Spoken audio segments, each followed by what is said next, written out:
मोहतरम नाज़रीन कराम, अस्सलाम वालेकुम।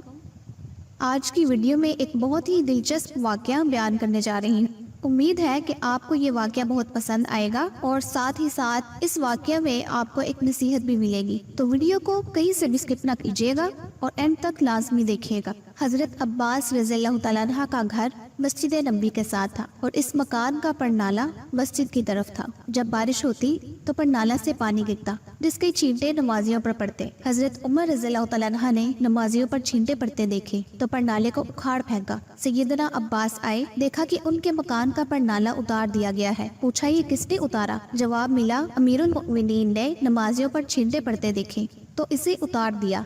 सैयदना अब्बास ने काजी के सामने मुकदमा दायर कर दिया। अमीरुल मोमिनीन अबी बिन काब रज़ियल्लाहु तआला अन्हु की अदालत में पेश हुए तो जज साहब लोगों के मुकदमात सुन रहे थे और सैयदना उमर अदालत के बाहर इंतजार कर रहे थे। काफी इंतजार के बाद जब हजरत उमर रज़ियल्लाहु तआला अन्हु अदालत के रूबरू पेश हुए तो बात करने लगे, मगर अबी बिन काब रज़ियल्लाहु तआला अन्हु ने रोक दिया कि पहले मुद्दई का हक है कि वो अपना दावा पेश करे और ये हजरत उमर के दौर का चीफ जस्टिस है। हजरत अब्बास दावा पेश करते हैं कि मेरे मकान का परनाला शुरू से मस्जिद नबवी की तरफ था। ज़माने नबवी के बाद हजरत अबू बकर के दौर में भी यही रहा, लेकिन उमर ने मेरे मकान का परनाला मेरी अदम मौजूदगी में मेरी इजाजत के बगैर उतार दिया है, लिहाजा मुझे इंसाफ चाहिए। चीफ जस्टिस अबी बिन काब रज़ियल्लाहु तआला अन्हु कहते हैं आप बेफिक्र रहें, आपको इंसाफ मिलेगा। काजी ने हजरत उमर रज़ियल्लाहु तआला अन्हु से पूछा आपने सैयदना अब्बास के घर का परनाला क्यों उतारा?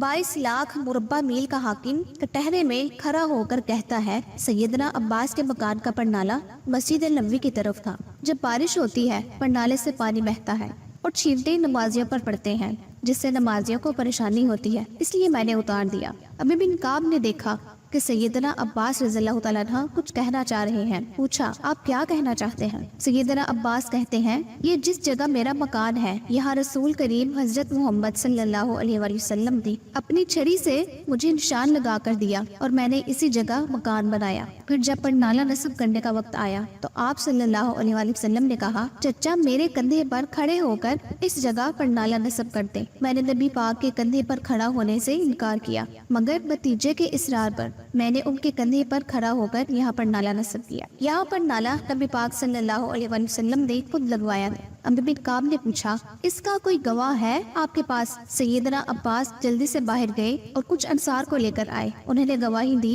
कि सैयदना अब्बास सच कह रहे हैं। ये सुनते ही हजरत उमर के होश उड़ गए और रोने लगे, आंसुओं की झड़ी लग गई। अपने प्यारे नबी सल्लल्लाहु अलैहि वसल्लम याद आ गए और ज़माने नबी का मंजर नजरों में घूम गया। अदालत में सबके सामने ये 22 लाख मुरब्बा मील का हाकिम सर झुकाए खड़ा है जिसका नाम सुनकर कैसर व कुसरा के ईवानों में लर्जा तारी हो जाता था। सैयदना अब्बास से कहा मुझे नहीं मालूम था कि ये परनाला रसूल पाक सल्लल्लाहु अलैहि वसल्लम ने खुद लगवाया है। आप चलिए मेरे साथ, जैसे रसूल पाक सल्लल्लाहु अलैहि वसल्लम ने ये परनाला लगवाया था वैसे ही आप लगाएं। चश्मे कायनात ने देखा वक्त का हाकिम दोनों हाथ मकान की दीवार से टिकाकर खड़ा हो गया, बिल्कुल उसी तरह जैसे रसूल पाक सल्लल्लाहु अलैहि वसल्लम खड़े हुए थे। सैयदना अब्बास अमीरुल मोमिनीन के कंधों पर खड़े हुए और दोबारा उसी जगह पर नाला लगा दिया। वक्त के हाकिम का ये सलूक देखकर सैयदना अब्बास ने मकान मस्जिद नबी सल्लल्लाहु अलैहि वसल्लम को वक्फ कर दिया। बाबुल इस्लाम से दाखिल हो तो दाएं जानिब दीवार में 1400 साल गुजरने के बावजूद आज भी उस परनाले के मुकाम की निशानदेही मौजूद है। तो नाजरीन आपने इस वाक़ये से